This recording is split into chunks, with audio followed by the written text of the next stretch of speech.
ஓம் நமச்சிவாய சிவாய நம. அனைத்து தமிழ் உள்ளங்களுக்கும் கனிவான வணக்கங்கள். அனைவருக்கும் இனிய புத்தாண்டு வாழ்த்துக்கள். 2026ஆம் ஆண்டு பிறக்க இன்னும் ஒரு சில நாட்களே உள்ளன. ஒரு வருடம் என்பது சாதாரண விஷயம் கிடையாது. 12 மாதங்களில் ஒருவரின் வாழ்க்கை மேலேயும் போகும், சரிந்து கீழேயும் போகும். 12 மாதங்களில் ஒருவரின் வாழ்க்கை தலைகீழாக கூட மாறும். அந்த வகையில் உங்கள் வாழ்க்கையில் என்ன மாதிரியான மாற்றங்கள் எல்லாம் நடக்கும், உங்களுக்கு எதில் ஏற்றம் ஏற்படும், எதில் சறுக்கல் ஏற்படும் என்று சற்று விரிவாக காண்போம். இந்த ஆண்டின் தொடக்கத்தில் கிரகநிலைகள் என எடுத்துக்கொண்டால், குடும்பஸ்தானத்தில் சந்திர பகவானும், சகோதரஸ்தானத்தில் குரு பகவானும், புத்திரஸ்தானத்தில் கேது பகவானும், பாக்கியஸ்தானத்தில் சூரியன், செவ்வாய், புதன், சுக்கிர பகவானும் உள்ளனர். லாபஸ்தானத்தில் ராகு பகவானும் சனி பகவானும் உள்ளனர். குரு பகவான் 5ஆம் பார்வையாக துலாம் ராசியையும், 7ஆம் பார்வையாக தனுசு ராசியையும், 9ஆம் பார்வையாக கும்ப ராசியையும் பார்வையிடுகிறார். சனி பகவான் 3ஆம் பார்வையாக மேச ராசியையும், 7ஆம் பார்வையாக சிம்ம ராசியையும், 10ஆம் பார்வையாக விருச்சிக ராசியையும் பார்வையிடுகிறார். இந்த கிரகங்களின் அமைப்பு மற்றும் பார்வையினால் உங்கள் வாழ்வில் ஏற்படும் சுப மற்றும் அசுப பலன் என்ன என்பதனையும், அசுப பலன் ஏற்படுமாயின் ராசிக்காரர்கள் செய்ய வேண்டிய பரிகாரம் என்ன, வழிபட வேண்டிய தெய்வம் யார் என்பதனை பற்றியும் முழுமையாக காண்போம். பிறக்கப் போகும் இந்த புது வருடம் உங்கள் வாழ்வில் வளமும் நலமும் செல்வ செழிப்பும் பெற்று வாழ்வில் உயரிய நிலையை அடைய எல்லாம் வல்ல எம்பெருமானை வேண்டி விரும்பி கேட்டுக்கொள்கிறேன். எந்த ஒரு காரியத்திலும் துல்லியமாக செயல்படும் துலாம் ராசி அன்பர்களே, இந்த ஆண்டு விடாமுயற்சியால் நினைத்த சில பணிகளை முடிப்பீர்கள். புதிய வாகனம் மற்றும் வீடு வாங்குவதற்கான வாய்ப்புகள் ஏற்படும். பூர்வீக சொத்துக்களில் இருந்த பிரச்சனைகள் சுமூகமாக முடியும். புதிய நபர்களின் வருகை மற்றும் அறிமுகம் கிடைக்கும். திட்டமிட்ட காரியத்தில் எண்ணிய இலக்கையும் லாபத்தையும் அடைவீர்கள். எதிர்காலம் மற்றும் அதை சார்ந்த சேமிப்புகள் பற்றிய சிந்தனைகள் மேம்படும். தடைப்பட்டு கொண்டிருந்த செயல்களை செய்து முடிப்பதற்கான சூழல் ஏற்படும். மனதில் சில நேரங்களில் ஏற்படும் எண்ணங்களை மற்றவர்களிடம் பகிர்ந்து கொள்வதன் மூலம் தெளிவு கிடைக்கும். பணிகளில் இருப்போருக்கு எதிர்பாராத இடமாற்றம் நேரலாம். சகோதர சகோதரிகளிடம் விட்டு கொடுத்து நடந்து கொள்ளுங்கள். பணிபுரிவோருக்கு இந்த ஆண்டு எதிர்பாராத புதிய வாய்ப்புகள் மற்றும் புதிய தொழில்நுட்பம் சார்ந்த விஷயங்களை பற்றிய புரிதல் உண்டாகும். பணிகளில் இருந்து வந்த நெருக்கடியான சூழ்நிலைகள் குறையும். வயதிலும் அனுபவத்திலும் குறைவாக இருப்பவர்களிடம் சூழ்நிலைக்கு ஏற்ப விட்டு கொடுத்து செல்வது உங்கள் மீது நன்மதிப்பை மேம்படுத்தும். தேவையற்ற செயல்பாடுகளில் தலையிடுவதை தவிர்ப்பதன் மூலம் நற்பெயர் அதிகரிக்கும். வியாபாரிகளை பொறுத்தவரை இந்த ஆண்டு வியாபாரத்தை அடுத்த நிலைக்கு கொண்டு செல்வதற்கான வாய்ப்புகள் கிடைக்கும். மற்றவர்களின் கருத்துக்களில் உள்ள உண்மைகளை புரிந்து முடிவுகளை எடுப்பது அவசியம். வர்த்தக விஷயங்களில் ஆலோசனை பெற்று செயல்பட வேண்டும். கடன் சார்ந்த சில விஷயங்களில் விவேகத்துடன் செயல்பட வேண்டும். பெண்களை பொறுத்தவரை இந்த ஆண்டு தம்பதிகளுக்கிடையே அன்பு அதிகரிக்கும். புதிய வீடு வாங்குவது தொடர்பான சிந்தனைகள் மேம்படும். நண்பர்கள் மற்றும் நெருக்கமானவர்களுக்கு உதவும் போது சிந்தித்து செயல்படவும். மற்றவர்களுக்கு ஆலோசனை கூறுவதை குறைத்து கொள்ளவும். சந்தேக உணர்வினால் நெருக்கமானவர்களிடம் சிறு கருத்து வேறுபாடுகள் தோன்றி மறையும். பணிபுரியும் இடத்தில் விவேகத்துடன் செயல்படவும். அரசியல்வாதிகளை பொறுத்தவரை இந்த ஆண்டு லாபகரமான வாய்ப்புகள் உருவாகும். அதிகாரமான பேச்சுக்களை குறைத்துக் கொள்வது உங்கள் மீதான நன்மதிப்பை மேம்படுத்தும். புதிய முயற்சிகளில் இழுபறியான சூழல்கள் உருவாகும். உடல் ஆரோக்கியத்தில் கவனமாக இருக்க வேண்டும். தேவையற்ற பழக்க வழக்கங்களை தவிர்ப்பது நன்மையை தரும்.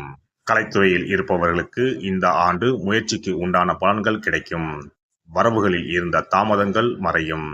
கலகலப்பான பேச்சுக்கள் மூலம் புதிய வாய்ப்புகளை பெறுவீர்கள். பிறமொழி மக்களின் ஒத்துழைப்புகள் கிடைக்கும். மாணவர்களை பொறுத்தவரை இந்த ஆண்டு கல்வியில் நல்ல முன்னேற்றமான சூழல் உருவாகும். உயர்நிலை கல்வியில் இருந்து வந்த குழப்பங்கள் மறையும். ஆராய்ச்சி தொடர்பான கல்வியில் திறமைக்கேற்ப முன்னேற்றம் உண்டாகும். முதுநிலை கல்வியில் சூழ்நிலை அறிந்து விட்டு கொடுத்து செல்வதன் மூலம் ஆதாயமான பலன்களை பெறுவீர்கள். இந்த வருட கிரக அமைப்புகள் அடிப்படையில் துலாம் ராசி அன்பர்களுக்கு திட்டமிட்ட காரியங்கள் எண்ணிய விதத்தில் நடைபெறும். உடன்பிறப்புகள் ஆதரவாக இருப்பார்கள். மறதி தொடர்பான பிரச்சனைகள் அவ்வப்போது தோன்றி மறையும். கணக்கு வழக்கு விஷயங்களில் சற்று கவனம் வேண்டும். வியாழக்கிழமை தோறும் தட்சிணாமூர்த்தியை தீபம் ஏற்றி வழிபாடு செய்து வர வாழ்வில் திருப்பங்களும் மாற்றங்களும் உருவாகும். சிறப்பு தொகுப்பு. புத்தாண்டு அன்று செல்வம் பெருக நாம் என்ன செய்ய வேண்டும் என்பதனை பற்றி காண்போம். புத்தாண்டு அன்று நாம் சில விஷயங்களை செய்வதன் மூலம் வீட்டில் செல்வ செழிப்பும் அதிர்ஷ்டமும் மகாலட்சுமி கடாட்சமும் உண்டாகும். ஆகையால் புத்தாண்டு அன்று அதிர்ஷ்டம் தரக்கூடிய வகையில் சில விஷயங்களை கட்டாயம் செய்ய வேண்டும். இன்னும் சில நாட்களில் 2026ஆம் ஆண்டு பிறக்கப் போகிறது. அதாவது ஜனவரி 1/1/2026 அன்று கோவிலுக்கு செல்வது, தானம் செய்வது, புது ஆடை அணிவது மற்றும் வீட்டிற்கு தேவையான பொருட்களை வாங்குவது என பலவற்றை செய்வதன் மூலம் நற்பலன்களை பெற முடியும். பொதுவாக பெரும்பாலான வீடுகளில் எதிர்மறையான எண்ணங்கள் எப்போதும் இருந்து கொண்டே இருக்கும். இதனால் வீட்டில் அதிர்ஷ்டம் என்பதே இருக்காது. முக்கியமாக குடும்பத்தில் மகிழ்ச்சி என்பதே இருக்காது. இவை அனைத்திற்கும் தீர்வு கடவுள் வழிபாடு ஒன்றே ஆகும். கடவுளுக்கு உரிய பொருட்களை வாங்கி வழிபடுவதன் மூலம் வீட்டில் நேர்மறை ஆற்றல் பெருகி குடும்பத்தில் மகிழ்ச்சியும் செல்வ செழிப்பும் உண்டாகும். புத்தாண்டு அன்று வாங்க வேண்டிய 3 முக்கியமான பொருள்: துளசி இலை, ஏலக்காய், கல்உப்பு. துளசி இலை, ஏலக்காய், கல்உப்பு ஆகிய 3ம் மகாலட்சுமியின் அம்சம். ஆகையால் வருடத்தின் முதல் நாள் அன்று மேற்கூறிய 3 பொருட்களை வாங்குவதன் மூலம் வீட்டில் செல்வ செழிப்பு உண்டாகும். துளசி இலையை வாங்கி வந்து பூஜை அறையில் பெருமாளுக்கும் ஆண்டாளுக்கும் வைத்து வழிபட வேண்டும்.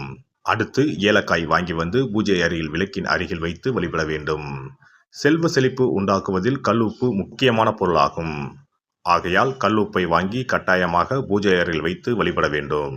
வாங்க வேண்டிய பிற பொருட்கள் என எடுத்துக்கொண்டால் மல்லிகைப்பூ, மஞ்சள், குங்குமம், சர்க்கரை, இனிப்பு, பசும்பால், குத்துவிளக்கு ஆகியவற்றையும் வாங்கலாம். புத்தாண்டு அன்று அதிகாலை எழுந்து குளித்து பிரம்ம முகூர்த்தத்தில் பூஜை அறையில் விளக்கேற்றி வழிபட வேண்டும்.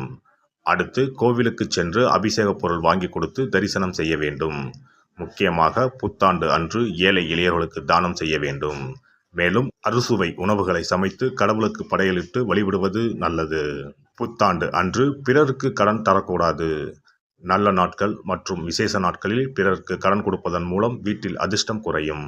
ஆகையால் சுப நாட்களில் பிறருக்கு கடன் அளிப்பதை முற்றிலும் தவிர்த்து விடுங்கள். புத்தாண்டில் நமக்கு நன்மைகள் அதிகம் நடைபெற வேண்டும். 2025ஆம் ஆண்டில் சந்தித்த பிரச்சனைகள், துன்பங்கள், போராட்டங்கள், கஷ்டங்கள் ஆகியவற்றில் இருந்து விடுபட வேண்டும் என்பதே அனைவரின் விருப்பம். புத்தாண்டு பிறப்பதற்கு முன் எந்தெந்த பொருட்களை நம்முடைய வீட்டில் இருந்து அகற்ற வேண்டும், இவற்றை வீட்டில் வைத்திருப்பதால் என்னென்ன பாதிப்புகள் ஏற்படும் என்பதையும், இவற்றை அகற்றுவதால் புத்தாண்டில் என்னென்ன நன்மைகளை பெற முடியும் என்பதை பற்றியும் தெரிந்து கொள்வோம். வீட்டில் இருந்து உடைந்த அல்லது சேதமடைந்த பொருட்களை அகற்றுவதால் துர் அதிர்ஷ்டங்கள் ஏற்படுவதில் இருந்து விடுபடலாம். இவைகள் எதிர்மறை ஆற்றல்களை எளிதில் ஈர்க்கக்கூடியவையாகும்.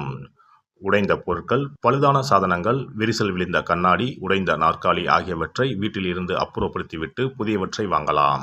நல்ல நிலையில் இருக்கும் பொருட்களாக மாற்றுவதால் வளர்ச்சி, நேர்மறை ஆற்றல்கள் ஏற்படும். பழைய துணிகள், புத்தகங்கள், பாத்திரங்கள் ஆகியவற்றை வீட்டில் இருந்து வெளியேற்றி விடலாம். வேறு யாருக்காவது தானமாகவும் அல்லது மறுசுழற்சி முறையில் பயன்படுத்தக்கூடியதாகவும் மாற்றி அமைக்கலாம். இதனால் நேர்மறையான விஷயங்கள் எப்போதும் வீட்டில் நடந்து கொண்டே இருக்கும். தேங்கிய நீர், காய்ந்த பூக்கள் ஆகியவற்றை வீட்டில் இருந்து தூக்கி எறிவதால் எதிர்மறை ஆற்றல்கள் வீட்டில் பரவுவதை தடுக்கலாம். புதிதாக இருக்கும் மலர்கள், புதிய தண்ணீர் ஆகியவற்றால் வீட்டில் எப்போதும் புத்துணர்ச்சி நிறைந்திருக்கும், மகிழ்ச்சி மலரும். காலாவதியான உணவுப் பொருட்கள், மருந்துகள், அழகு சாதன பொருட்களை வீட்டில் வைத்திருப்பதால் வீட்டில் தேக்க நிலை, எதிர்மறையான சூழல் இருந்து கொண்டே இருக்கும். இதனால் வீட்டில் அடிக்கடி நோய்களும் வந்து கொண்டே இருக்கும். ஆரோக்கியமான சூழலை வீட்டில் உருவாக்கவும், புதிய வாய்ப்புகள், நல்ல விஷயங்கள் தேடி வருவதற்கும் காலாவதியான பொருட்களை அகற்றிவிட்டு சுத்தமான காற்று, ஆற்றல் வந்து செல்லும் வகையில் வீட்டை காற்றோட்டம் உள்ளதாக வைத்திருக்க வேண்டும்.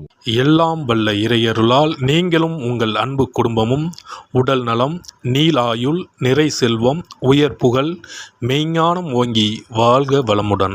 இந்த வீடியோ பதிவு உங்களுக்கு பிடித்திருந்தால் லைக் பண்ணுங்க, கமெண்ட் பண்ணுங்க, ஷேர் பண்ணுங்க, மறக்காம சப்ஸ்கிரைப் பண்ணுங்க, பக்கத்துல இருக்கிற பெல் பட்டனை கிளிக் பண்ணுங்க. நன்றி, வணக்கம். ஓம் நமச்சிவாய. சிவாய நம.